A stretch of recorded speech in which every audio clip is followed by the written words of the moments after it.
The war horn had not sounded in 3 days, and that silence was the most dangerous sound Damian Cole had ever heard.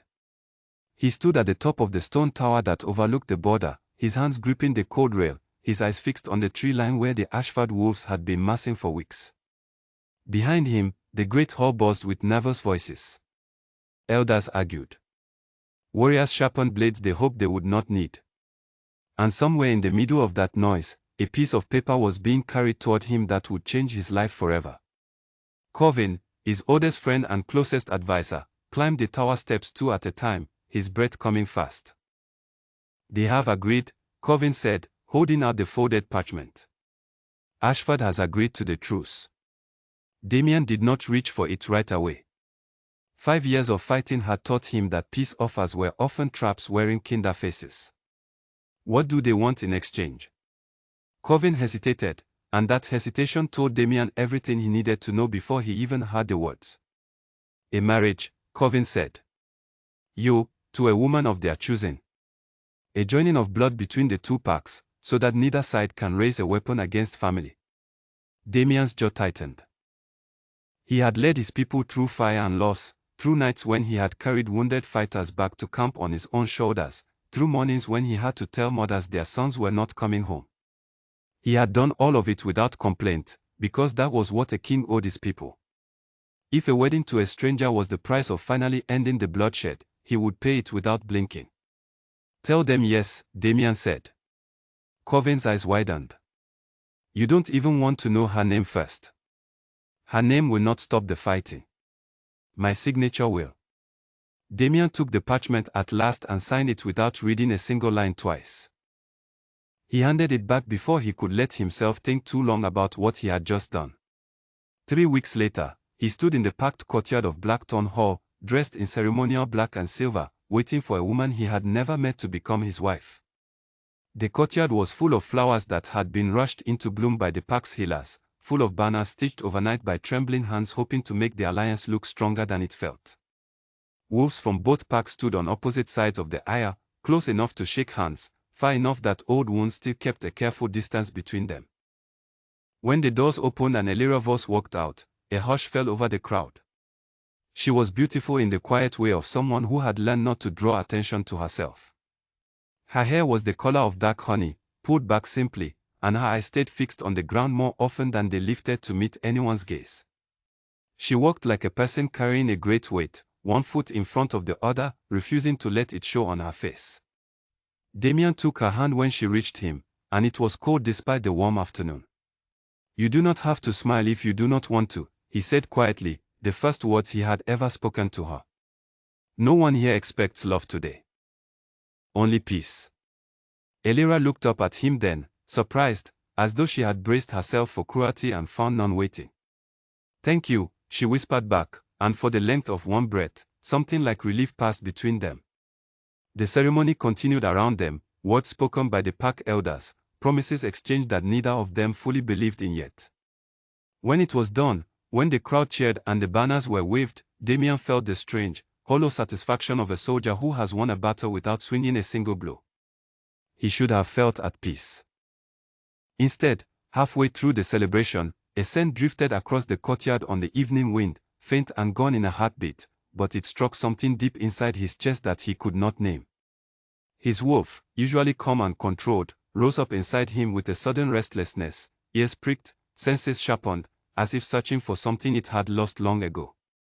Damian turned his head, scanning the crowd, but there was no one there who could have carried that scent. Only warriors he recognized, only faces he had known for years. He told himself it was exhaustion. He told himself it was the stress of the day finally catching up to him. But the feeling did not leave. It followed him through the rest of the evening like a shadow at the edge of his vision, always present, never quite within reach.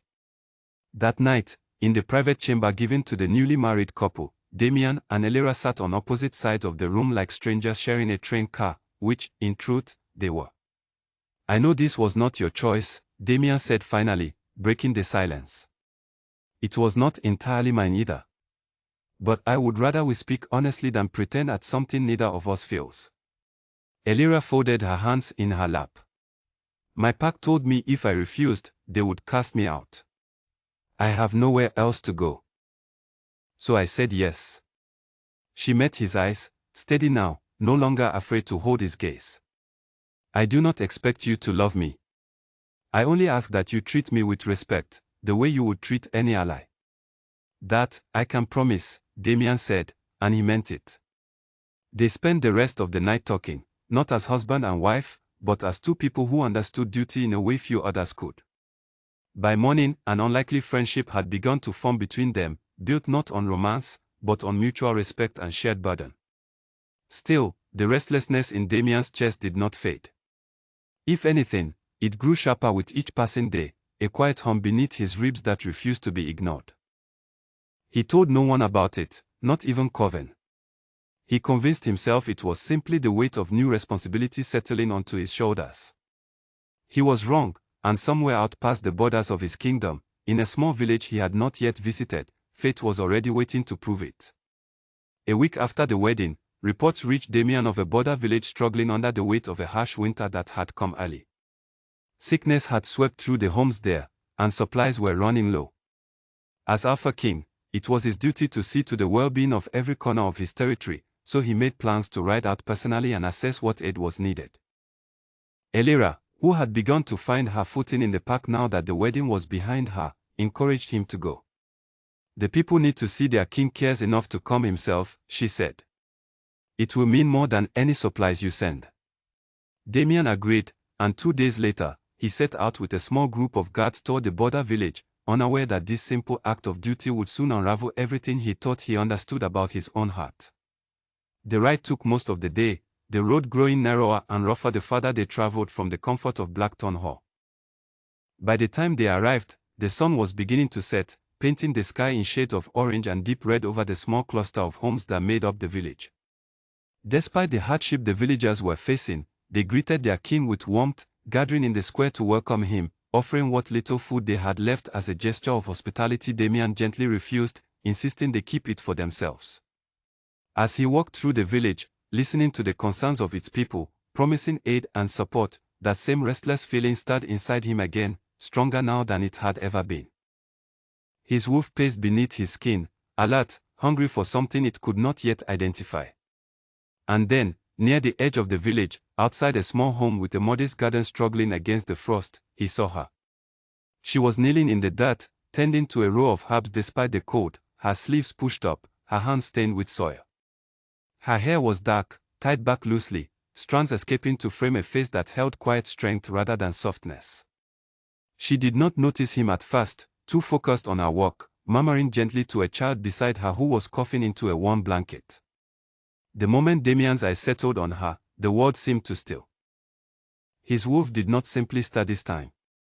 It surged forward with a force that nearly buckled his knees, howling in recognition so loud it felt as though the whole village must have heard it, though no sound had actually left him.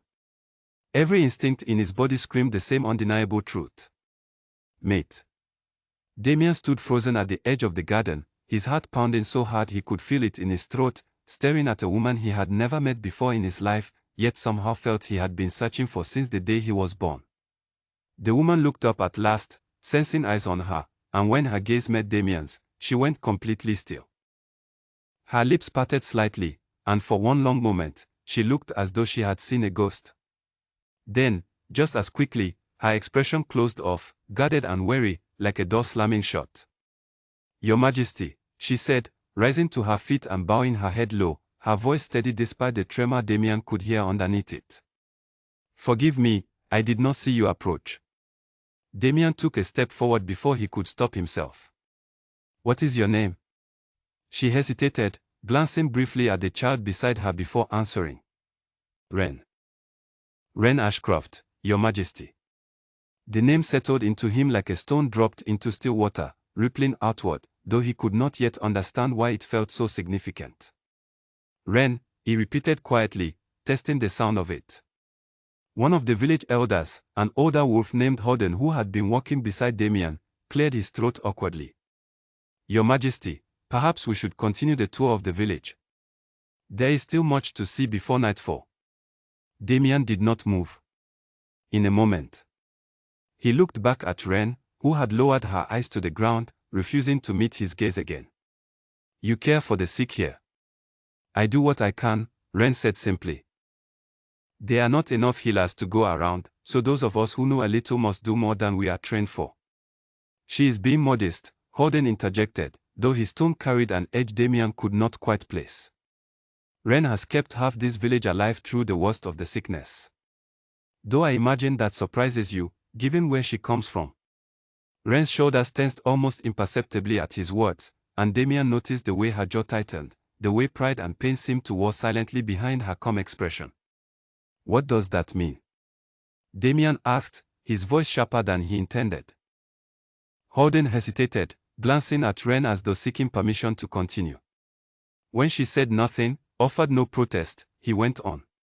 She was set aside by her own pack, Your Majesty, years ago, before she came to live among us. Ashford's people said she was too weak to be of any real value.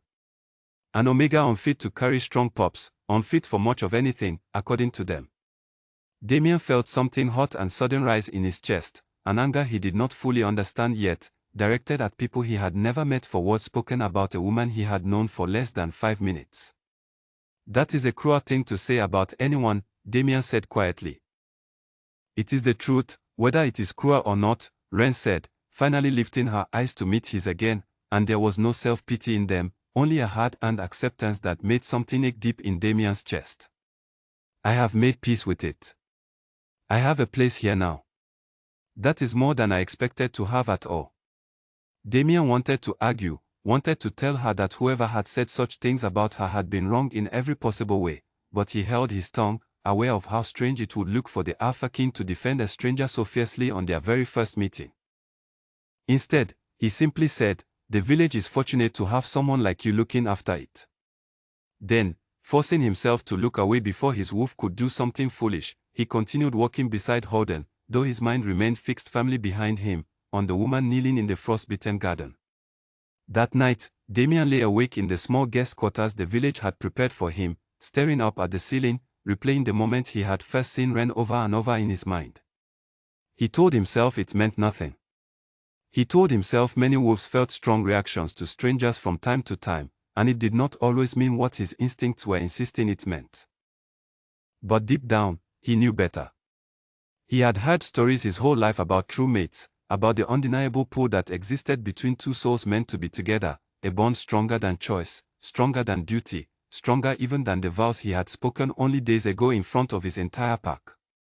He had never expected to feel it. Certainly not now.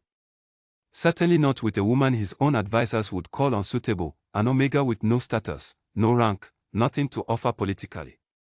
And certainly not while he was already bound in marriage to someone else. The unfairness of it pressed down on him like a physical weight. He had done everything right. He had married for peace, had set aside his own wants for the good of his people, and now fate seemed determined to mock that sacrifice by placing his true mate directly in his path only after it was too late to claim her honestly. He did not sleep much that night. The next morning, before his group was set to leave the village, Damian found himself walking toward Wren's small home instead of preparing for the journey back. He told himself he only wanted to check on the sick child from the day before, nothing more. Wren answered the door herself, surprise flickering across her face when she saw him standing there alone, without guards, without the formal trappings of his position. "Your Majesty," she said, straightening immediately. "Is something wrong?" "No," Damian said quickly. "I wanted to see how the child is doing. The one who was coughing yesterday." Wren studied him for a long moment, as though trying to determine whether that was truly his only reason for coming. "She is resting. The fever broke overnight." "Thank you for asking." "Good," Damian said, and an awkward silence stretched between them, filled with everything neither of them was saying aloud. "Was there something else?" Wren finally asked, her tone careful, guarded. Damian hesitated, then decided honesty was the only part he could offer her, even if it complicated everything further. "I felt something yesterday, when I saw you. Something I have never felt before. I think you may have felt it too." Wren's expression shifted, discomfort flashing briefly across her features before she schooled it back into calm neutrality. "Your Majesty, whatever you think you felt, I am certain it was simply the strangeness of meeting someone new after such a long journey. I am no one of consequence. You have a wife waiting for you at home. That is true, Damian admitted. But it does not change what I felt. Wren's eyes flashed with something sharp and defensive. Please do not do this. I know what I am. I was told plainly, by people who once called me family, that I am not enough. Not strong enough, not worthy enough, not anything enough. I have built a life here despite that. I will not have it disturbed by a king who is simply curious about the omega everyone else discarded. Her words struck him harder than he expected, and he realized, with a growing ache in his chest, that she was protecting herself the only way she knew how, by refusing to hope for something that had only ever brought her pain before. I am not simply curious, Damian said quietly. But I understand why you would think that. I will not push you. Just know that what I felt yesterday was real, whether either of us is ready to accept it or not. He left her doorstep without waiting for a response, aware that pressing further would only push her away faster. But as he rode back toward Blackthorn Hall later that day, his mind remained entirely consumed by thoughts of a woman who had every reason in the world not to trust him, and yet somehow, impossibly, felt more like home to his restless wolf than anyone else ever had. By the time he reached the hall, evening had settled over the grounds, and Elira greeted him warmly, asking about the village, about the sickness, about whether the people had received the aid they needed. Damian answered her questions honestly, grateful, not for the first time, that their friendship had grown into something built on truth rather than pretense. But he could not bring himself to mention Wren, not yet, uncertain of how to explain something he barely understood himself. Over the following weeks, Damian found reasons to return to the border village more often than his duties strictly required. He told his advisors it was necessary oversight, given the ongoing hardship the winter had caused. He told himself the same thing, though with less and less conviction each time. Each visit, he sought out Wren, sometimes only for a few minutes, sometimes for longer conversations that left him more entangled than before. She remained guarded at first, answering his questions politely but offering little of herself in return. Slowly, though, as the weeks passed, something between them began to shift. She told him, in careful pieces, about her life before, about growing up in Ashford territory, about the years she had spent trying to prove her worth to a pack that had already decided she had none. She told him about the day she had been set aside in front of the entire pack, about the humiliation of living with nothing but the clothes she wore, about arriving at Blackthorn's border village with no plan beyond simply surviving one day at a time. Damian listened to every word, his chest tightening with quiet anger at the cruelty she had endured, admiration growing steadily for the strength she had shown in rebuilding her life from nothing. In turn, he told her about the weight of leading a pack through years of war, about the exhaustion of choosing duty over desire again and again, about a marriage built on mutual respect rather than love, entered into for the sake of peace rather than passion. Slowly, without either of them fully realizing it was happening, trust began to grow between them, fragile but undeniable, a bond built not only on the pull of instinct, but on genuine understanding. Meanwhile, back at Blackthorn Hall, Coven began to notice the change in his king. Damian seemed distracted more often, his mind clearly elsewhere even during important pack matters. When Coven finally confronted him about it, demanding to know what was troubling him so deeply, Damian, after a long moment of hesitation, told him the truth. Coven's reaction was immediate and grave. You cannot be serious. A true mate bond, with a woman from Ashford's own territory who was set aside by her people.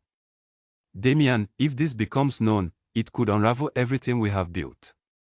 Ashford's pride is already fragile after agreeing to this alliance. If they learn their king has turned from the marriage in favor of a woman they themselves once cast aside, they will see it as an insult too great to ignore. I have turned from nothing, Damian said tightly. I am still married to Elira. I have done nothing but speak with Wren. For now, Coven said. But I have known you a long time, my friend, and I have never seen you like this. You cannot pretend the bond will simply fade because it is inconvenient. Damian said nothing, because he knew Coven was right, and he had no answer for the impossible choice now stretched out before him, between the heart his wolf had chosen and the peace his people so desperately needed. Elira noticed the change in her husband long before Coven ever mentioned it to her directly.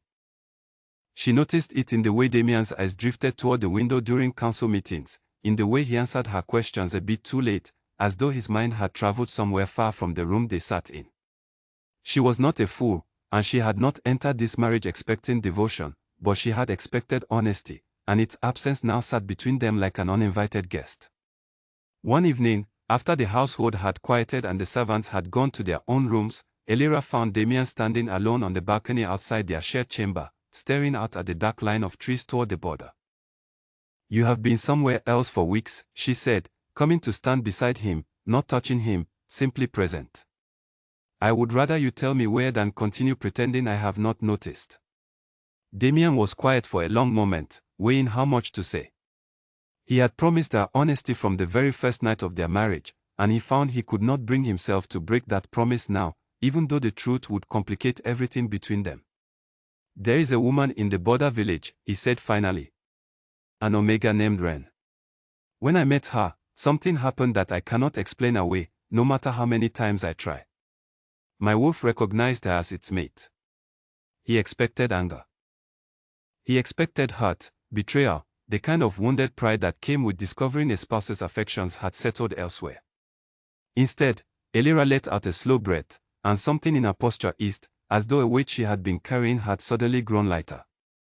"I did not expect that," she admitted. "But I cannot say it upsets me the way perhaps it should." Damian turned to look at her fully now, confused by her calm. "Why not?" Elira hesitated, then decided that if he could offer her honesty, she owed him the same in return. "Because I have loved someone else for a very long time, Damian. A warrior from my own pack named Callum. We grew up together, trained together, and somewhere along the way, what began as friendship became something neither of us could deny. But he was born without rank, and my family would never have allowed a match between us. When the elders arranged this marriage instead, as a tool for peace, I said yes because I had no other choice. I never expected to feel anything for you beyond respect, and I never wanted you to feel obligated to feel anything more for me either." Damian stared at her, something like relief washing through him, followed quickly by a fresh wave of guilt. "All this time, we have both been carrying the same weight, and neither of us said a word. We were both trying to protect the other from unnecessary pain," Elira said, a faint, sad smile touching her lips. "But perhaps that protection has only made things harder." They talked long into the night after that, two people bound together by circumstance rather than choice, finally allowing themselves to speak plainly about hearts that belonged elsewhere. There was no anger between them, only a strange, unexpected relief, the kind that comes from finally setting down something heavy that has been carried too long in silence. "What will you do?" Elira asked eventually, when the conversation had worn itself into a comfortable quiet. "I do not know," Damian admitted. Coven believes that claiming Wren openly would be seen as an insult by Ashford, given how she was treated by her own pack. He fears it could unravel the peace we have only just secured. "And what do you believe?" Damian was quiet for a long moment. "I believe that peace built on a lie cannot last forever. But I do not know how to protect my people and follow what my heart insists is true, not without risking everything we have both sacrificed to achieve." Elira reached out then and took his hand, not as a wife comforting a husband in the way tradition might expect, but as a friend offering solidarity to someone facing an impossible choice. "Whatever you decide, I will stand beside you as an ally, Damian. You have been kind to me since the very first day, even when neither of us wanted this marriage. I will not repay that kindness by making your path harder than it already is." In the weeks that followed, their friendship deepened into something rare and steady, built entirely on honesty rather than obligation. Elira began quietly reaching out to Callum through careful, coded letters, testing whether the connection between them still held the same strength it once had. Damian, in turn, continued his visits to the border village, though he moved more carefully now, aware that Coven's warnings carried real weight, even if his heart resisted accepting them. It was during one of these visits that Coven's fears began to take a more concrete shape. Damian arrived at the village on a cold afternoon to find Wren surrounded by a group of travelers he did not recognize, their clothing marked with symbols belonging to Ashford's inner circle. Wren stood stiffly among them, her expression carefully blank in a way Damian had learned meant she was holding back far more than she was showing. Your Majesty, one of the travelers said upon noticing him, offering a bow that felt performative rather than respectful. We did not expect to find you here. I make regular visits to oversee the village's recovery from the winter's hardship, Damian said evenly, his eyes flicking briefly to Wren, silently asking if she was all right. The traveler, a broad-shouldered man introduced as Garrick, smiled thinly. How fortunate for this village to receive such personal attention from its king. Though I must say, it is curious that of all the villages along the border, this particular one seems to draw you back so often. The implication hung heavy in the air, and Damian felt his jaw tighten, though he kept his voice carefully neutral. The people here have suffered greatly. It is my duty to ensure they are cared for. Of course, Garrick said, though his eyes lingered pointedly on Wren before returning to Damian. We were simply passing through, checking on old acquaintances. Wren here was once part of our pack, after all, before certain unfortunate circumstances led to her departure. The casual cruelty in his words made Damian's blood run hot, but he forced himself to remain composed, aware that any outburst now would only draw more suspicion toward feelings he was not yet ready to reveal. I trust your business here is concluded, then.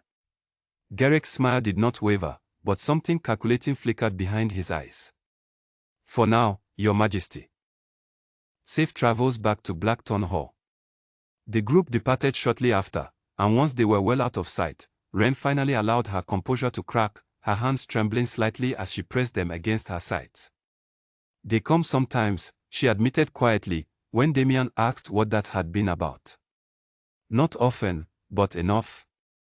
I think they enjoy reminding me of what I lost, as though my life here means nothing simply because it does not carry the title I once might have had. They have no right to treat you that way, Damian said, anger still simmering beneath his controlled exterior. They believe they do, Wren said, a weariness in her voice that spoke of years spent absorbing such treatment without complaint. And perhaps, in their eyes, they are right. I was cast aside because I was found lacking. Nothing I have done since has changed how they see me. It should, Damian said firmly. You have kept this entire village alive through hardship that would have broken lesser wolves. That is not lacking, Wren. That is strength most people never manage to find. Wren looked at him then, something vulnerable flickering across her features before she managed to school it back into careful neutrality. You say that as though it is simple. As though the world will suddenly agree with you because you are a king. Perhaps it will not, Damian admitted. But I know what I have seen with my own eyes, and I will not pretend otherwise simply because it is easier. That evening, after returning to Blackthorn Hall, Damian sought out Coven immediately, recounting the encounter with Garrick and the unmistakable suspicion that had colored the man's every word. Coven's expression grew grim as he listened. This is precisely what I feared. If Ashford's people begin to suspect the truth, they may act before we are prepared to respond. Garrick is not simply a traveler, Damian. He serves closely under Ashford's beta, the very wolf responsible for Wren's rejection in the first place. If he carries suspicion back to his leadership, it could ignite exactly the kind of instability this alliance was meant to prevent. Then what would you have me do? Damian demanded, frustration finally breaking through his controlled exterior. Abandon the bond entirely. Pretend it does not exist for the sake of a peace that may already be crumbling regardless of what I choose. I would have you be careful, Coven said, his tone softening slightly. I am not asking you to abandon anything, Damian. I am asking you to consider the timing of any decision you make, because the wrong choice at the wrong moment could cost more lives than either of us is prepared to lose. Damian said nothing, because he understood the truth in Coven's warning even as every instinct in him rebelled against the idea of continuing to hide something so fundamental to who he was becoming. He thought of Wren, of the quiet strength she carried despite years of cruelty, of the way his wolf settled only in her presence, come for the first time since the war had begun years ago. He thought of his people, of the mothers who had lost sons, of the field still scarred from old battles, of the fragile peace that had cost so much to secure. And he realized, with a heaviness that settled deep into his chest, that whatever path he chose next would come at a price, whether he claimed his mate openly or continued to deny what his heart had already decided. The following days passed in tense uncertainty. Reports began trickling in of increased activity along Ashford's side of the border, small patrols moving with unusual frequency, whispered rumors among the warriors of old grievances being stirred back to life. Whether this was directly connected to Garrick's visit to the village, no one could say for certain, but the timing troubled Damian deeply. Elira, sensing his growing distress, encouraged him to visit Wren once more before tensions escalated further, arguing that clarity between them might prove more valuable than continued caution. You cannot keep circling this decision forever, Damian. Whatever choice you make it because you have looked clearly at the truth, not because fear has paralyzed you into inaction. Damian took her advice, riding out to the border village one final time before the situation could grow any more complicated.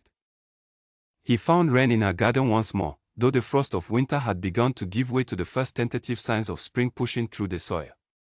I need to know something, Damian said, without preamble, standing at the edge of her small plot of land. Do you feel what I feel? Truly. Or have I simply convinced myself of something that exists only within me? Wren set down the tools she had been holding, straightening slowly to meet his gaze directly, something raw and unguarded finally breaking through the careful walls she had built around herself. I feel it, she admitted quietly. I have felt it since the moment you looked at me in this very garden. I have simply been too afraid to let myself believe it means what I think it means, because everything I have ever hoped for has been taken from me before. I cannot promise you this will be easy, Damian said. There are people who will not accept this, on both sides of the border. There may be consequences neither of us can fully predict. I know, Wren said. But I am tired of living a life built entirely around caution, Damian. I have spent years protecting myself from disappointment by refusing to hope for anything more than survival. I do not know if I am ready to change that. But I know that pretending this bond does not exist has not made it disappear, no matter how hard either of us has tried. They stood together in the quiet garden as the last of winter's frost melted around them, neither offering false certainty about what lay ahead, but both finally acknowledging, without hesitation, the truth that had been growing steadily between them since the very first day their eyes had met. The rumor spread faster than Damian could have anticipated, slipping through Blackthorn Hall like smoke finding every crack in a closed door. It began, as such things often did, with a single warrior who had accompanied Damian on one of his visits to the border village, mentioning offhand to a friend how often the king seemed to seek out the same quiet home at the edge of town. From there, the story grew legs of its own, twisting and expanding with each retelling, until half the pack seemed to know some version of the truth before Damian had even decided how he wished to handle it himself. Whispers followed him through the halls now, hushed conversations that stopped abruptly whenever he entered a room, glances exchanged between elders that carried questions no one dared ask him directly. Damian felt the shift keenly, the fragile trust his people had extended to him during the difficult years of war now clouded with uncertainty about where his loyalties truly lay. Coven found him one morning in the map room, staring at old battle lines that had once marked the edges of endless conflict, and did not bother softening his words. The pack knows, Damian. Not everything, but enough. They are asking questions I cannot answer for you any longer. Then I will answer them myself, Damian said, though the weight in his voice betrayed how little he relished the prospect. Before he could decide how best to address the growing unrest, Elira did something neither of them had anticipated. She called for a gathering of the pack elders herself, standing before them in the same courtyard where she and Damian had exchanged their vows months earlier, and spoke with a clarity and courage that silenced the room within moments.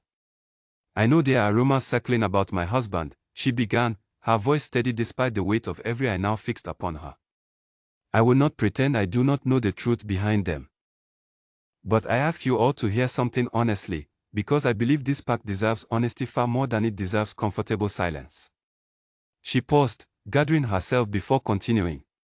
This marriage was never built on love. It was built on necessity, on the desperate hope that two packs exhausted by years of loss might finally find peace through alliance rather than bloodshed. Damian and I have honored that necessity with respect and friendship, but neither of us entered this union with hearts free to give fully to the other. I have loved someone else for years, someone I could never openly claim because of the position I was born into. Damian, it turns out, has found something rare that many wolves search their whole lives for and never find. I will not stand here and pretend that his happiness threatens mine, when the truth is, it does not. A ripple of shocked murmurs spread through the gathered elders, but Elira pressed on before anyone could interrupt. If claiming his true mate strengthens him as our king, strengthens the bond he carries with this pack, then I would rather see him whole than see him trapped in obligation for the sake of appearances. I release him from any expectation of loyalty beyond what friendship and mutual respect already provide. And I ask that this pack extend the same understanding, rather than clinging to old prejudices that serve no one. The silence that followed her words stretched long and heavy, broken finally by one of the eldest members of the council, a grey-muzzled wolf named Ferris who had served as advisor since before Damian's own father held the throne. "This is a bold declaration, young queen," Ferris said slowly. "And not one easily accepted by tradition. A king's mate carries weight beyond personal happiness. She becomes the face of this pack's strength to our allies and our enemies alike. Then let her prove herself through action rather than birthright," Elira countered, unflinching. "I have watched this king agonize over his duty to this pack every single day since I arrived here. Do not mistake his heart's honesty for weakness. If anything, it has made him a more thoughtful leader than I believe any of us expected." Damian, who had entered the courtyard partway through her speech, stood near the entrance, watching the woman he had married as a stranger now defend a truth that could have easily painted her as a wrong wife rather than the fierce ally she had chosen to become instead. Gratitude swelled in his chest, fierce and humbling, for a friendship he had never expected to find such strength within. The elders did not fully embrace the situation that day, murmurs of doubt and hesitation continuing long after Elira finished speaking, but a crack had formed in the wall of resistance, enough that Damian finally felt he could move forward without shattering the fragile trust his people still held for him. In the days that followed, Elira's honesty cost her more than she had perhaps expected. Some among the pack viewed her declaration as improper, unbefitting a queen regardless of her intentions, and she found herself facing quiet disapproval from certain corners of the court that had once welcomed her warmly. She bore it without complaint, finding comfort instead in renewed correspondence with Callum, whose replies grew steadily warmer as the weeks passed, carrying hope neither of them had allowed themselves to feel in years. Meanwhile, at the border village, Wren faced a different kind of trial entirely. Word of the king's affections had reached Ashford territory as well, carried swiftly by travelers eager to spread news that painted the rejected Omega in an unflattering light. A small group from her former pack arrived at the village unannounced one afternoon, led once again by Garrick, whose earlier suspicion had apparently hardened into open hostility now that rumor had confirmed what he once only guessed at. "So the stories are true," Garrick said, standing at the edge of Wren's small garden with an expression that mixed disbelief with something colder underneath. "The king has taken an interest in the very Omega our own beta found unworthy of his pack. How amusing fate can be." "I did not ask for this," Wren said evenly, refusing to let his words shake the composure she had worked so hard to build over the years. "Perhaps not," Garrick replied. "But do you truly believe a king's court will accept you as anything more than a passing curiosity? You were cast aside for lacking the strength expected of your rank. Do you imagine that judgment simply disappears because a crown now shows interest in you?"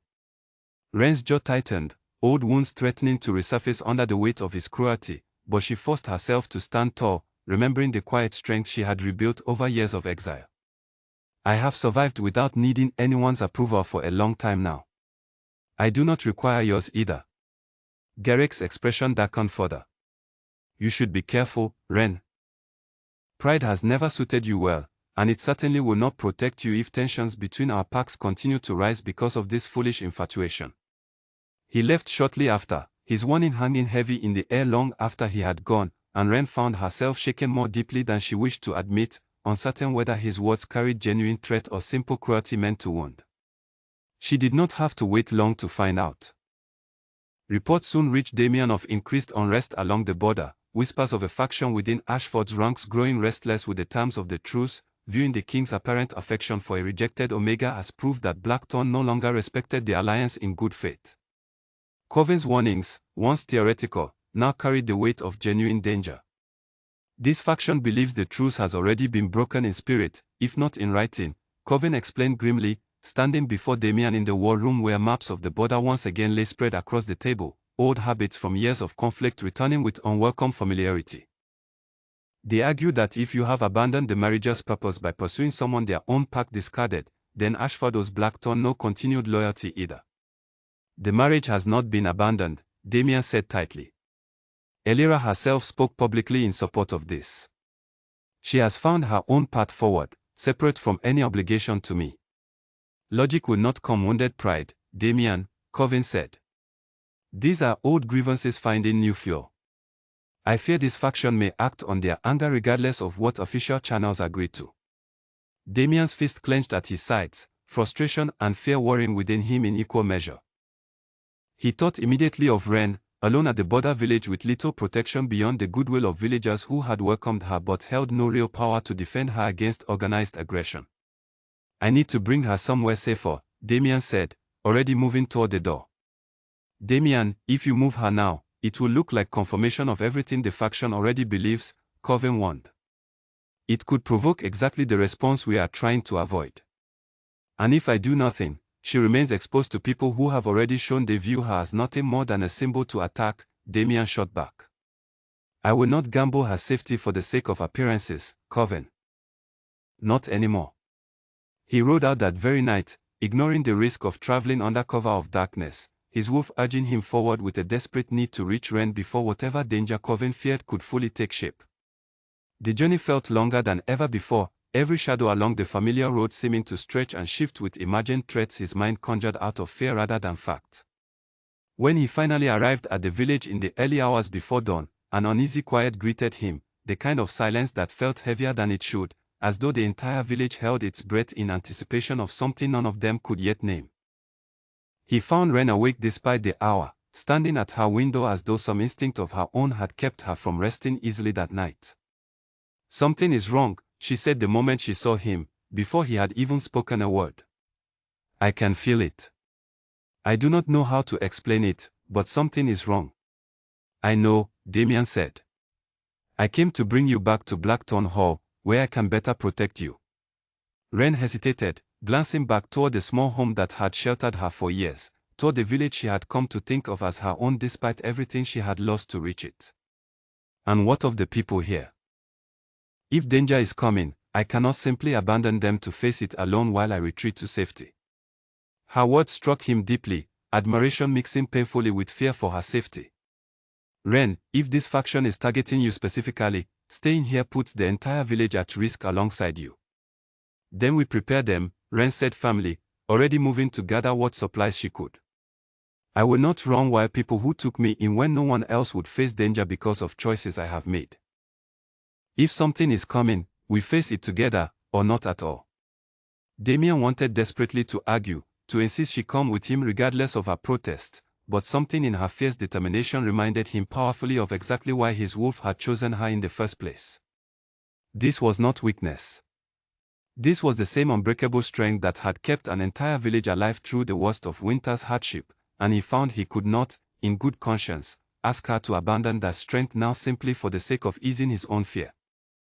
Then we prepare together, he said instead, and together they moved through the sleeping village, waking families gently, gathering what defenses they could, bracing for whatever the coming dawn might bring. Neither of them could have known, as they walked side by side through the final dark hours before sunrise, just how soon that danger would arrive, or how much it would demand of them both before the truth of their bond could finally be allowed to stand fully in the light.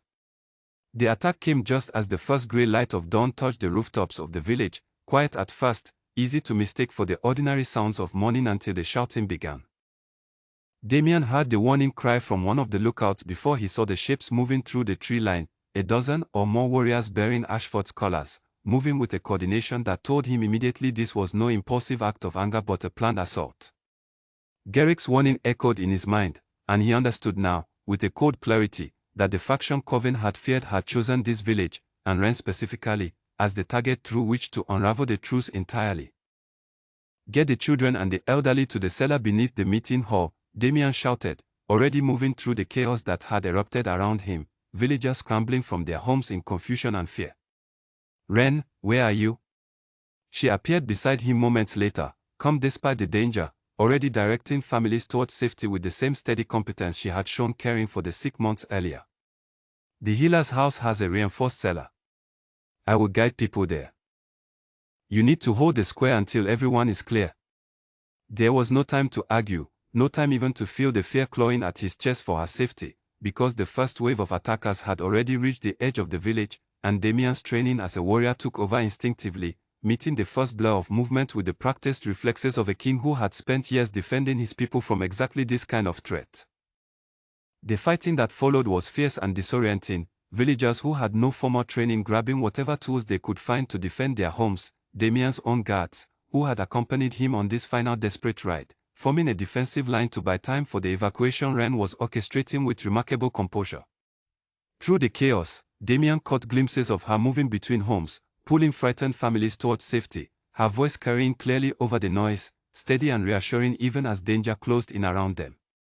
She was not simply hiding, he realized with a fierce surge of pride cutting through his fear. She was fighting for these people in the only way she could, with the same quiet strength that had defined every choice she had made since the day he first saw her kneeling in her garden. A group of attackers broke through the defensive line near the healer's house just as Wren was guiding the last of the children toward the cellar, and Damian's heart seized with terror as he saw Garrick himself among them, moving directly toward her with clear intent. Damian fought his way across the square with a desperation that pushed his body past its limits, every instinct screaming to reach her before Garrick could. He arrived just as Garrick raised a hand toward Wren, and without hesitation, Damian placed himself between them, meeting Garrick's advance head-on. "This ends now," Damian said, his voice carrying the full authority of his position despite the exhaustion already burning through his limbs. "This should never have begun," Garrick shot back, though something in his stance had already begun to waver, as though the reality of directly confronting a king carried consequences even his anger had not fully considered. "You have insulted everything our pack values by pursuing her. What your pack values is cruelty dressed up as tradition," Damian said, his voice ringing out loud enough that villagers still nearby could hear him clearly. "You call her weak, yet she has kept an entire village alive through hardship that would have broken warriors twice her size.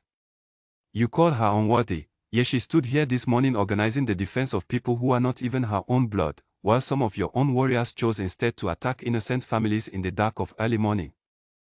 Tell me again which of us understands true strength." Garrick hesitated, and in that hesitation, the last of his followers seemed to lose their resolve, glancing uncertainly at one another as the momentum of the attack began visibly faltering under the weight of Damian's words and the sight of a king willing to stand and fight directly for someone the whole territory had once dismissed as insignificant. The remaining defenders, emboldened by the shift, pressed their advantage, and within minutes, the attacking group had retreated back toward the tree line, Garrick among them, though not before casting one final look back at Wren, something unreadable flickering across his features before he disappeared into the trees. The village fell into an exhausted, ringing silence once the danger had passed, villagers slowly emerging from hiding places to assess the damage, grateful murmurs rising as families reunited, checking on one another with the particular tenderness that follows a narrow escape from disaster. Damian turned immediately to Wren, relief flooding through him so powerfully his knees nearly buckled beneath it. She stood amid the aftermath, a small cut along her arm the only visible injury, though her hands trembled slightly now that the immediate danger had passed and the adrenaline was beginning to fade. "You could have been killed," Damian said, his voice rough with emotion he no longer tried to hide. "So could you," Wren replied, though her eyes were soft despite the exhaustion evident in every line of her posture. "You did not have to place yourself in front of me like that." "There was never a question of whether I would," Damian said simply. "You are my mate, Wren. Whatever else remains uncertain, that truth was never in doubt, not since the very first moment I saw you." Word of the attack, and of Damian's public declaration in its aftermath, spread quickly across both territories in the days that followed, carried by villagers who had witnessed firsthand the king's willingness to fight for a woman their own pack had once discarded. Rather than the scandal Coven had once feared, the story that emerged instead was one of courage, of a king who valued true strength over empty tradition, of a village saved by leadership that refused to abandon its most vulnerable members regardless of politics. Ashford's ruling council, faced with the embarrassment of a rogue faction acting without official sanction, moved swiftly to distance themselves from Garrick's actions, publicly condemning the attack and reaffirming their commitment to the truce, eager to avoid further damage to their own standing. Whatever quiet resentment lingered among certain elders regarding Wren's history slowly gave way to grudging respect, as accounts of her composure and bravery during the crisis continued to circulate. Back at Blackthorn Hall, Damian called together the full pack council, standing before them not with uncertainty, but with the quiet conviction of a leader who had finally stopped running from the truth his heart had chosen months ago. "I stand before you today to speak plainly," Damian began, his voice carrying clearly across the gathered crowd. "Months ago, I married Elira for the sake of peace, and I do not regret that choice, because it ended years of bloodshed that had cost this pack far too much already. But fate, it seems, had another lesson still to teach me. I found my true mate in a woman many of you may have already heard whispers about, an Omega who was once rejected by her own pack for reasons that had nothing to do with her actual worth." He paused, letting his words settle over the crowd before continuing. "I have watched Wren Ashcroft nurse the sick through a brutal winter with nothing but her own determination and a handful of borrowed supplies. I have watched her organize the defense of an entire village under direct attack, guiding frightened families to safety while danger closed in around her. I have seen, with my own eyes, exactly the kind of strength this pack should value most, and I will not allow outdated prejudice to deny her the place she has more than earned beside me." Murmurs rippled through the crowd, but this time, they carried something different than the uncertain whispers of weeks past. Elira stepped forward then, standing beside Damian with the same quiet courage she had shown once before. "I have already spoken my support for this union," she said clearly. "And I ask this pack once more to judge Wren not by the cruelty of the pack that once rejected her, but by the strength she has shown every single day since. I have found my own path forward as well, and I hope, in time, this pack will celebrate that alongside Damian's happiness, rather than viewing either as a threat to tradition." Ferris, the eldest council member who had first challenged Elira's declaration weeks earlier, rose slowly to his feet, studying Damian for a long, waited moment before finally speaking. "I have led long enough to recognize genuine strength when I see it, Your Majesty, even when it arrives wearing an unexpected face. If this Omega has proven herself as thoroughly as the accounts from the border village suggest, then perhaps it is this council's judgment that requires reconsideration, not hers." One by one, the elders offered their support, some more readily than others, but by the end of the gathering, the path forward stood clear before them, free at last of the secrecy and fear that had shadowed it for so many months. Wren arrived at Blackthorn Hall 2 weeks later, greeted not with the suspicion she had braced herself for, but with a cautious warmth that grew steadily as the pack came to know her firsthand. Damian claimed her formally as his mate in a ceremony far simpler than the grand wedding that had once bound him to Elira, but infinitely more meaningful, built as it was on a bond neither politics nor prejudice could ever fully unmake. Elira, freed at last from any expectation of a marriage that had never been built on love, reconciled openly with Callum, the warrior she had cared for since childhood, and the pack, having already witnessed her courage and honesty firsthand, welcomed their union with genuine warmth rather than lingering judgment. As for Garrick and the faction responsible for the attack, Ashford's council dealt with them according to their own laws, the incident serving as a lasting lesson about the true cost of clinging to cruelty disguised as tradition. Standing together on the same tower where Damian had once waited anxiously for news of a fragile truce, he and Wren watched the sun set over a border that finally felt secure, not because of a marriage born from necessity, but because of a bond built on truth, courage, and the kind of strength that no title or rejection could ever truly measure. "I never imagined I would find this," Wren said quietly, leaning against him as the last light faded over the peaceful hills below. "Neither did I," Damian admitted. "But I have learned that the strongest bonds are rarely the ones we plan for. They are the ones that find us anyway, and ask only that we have the courage to accept them."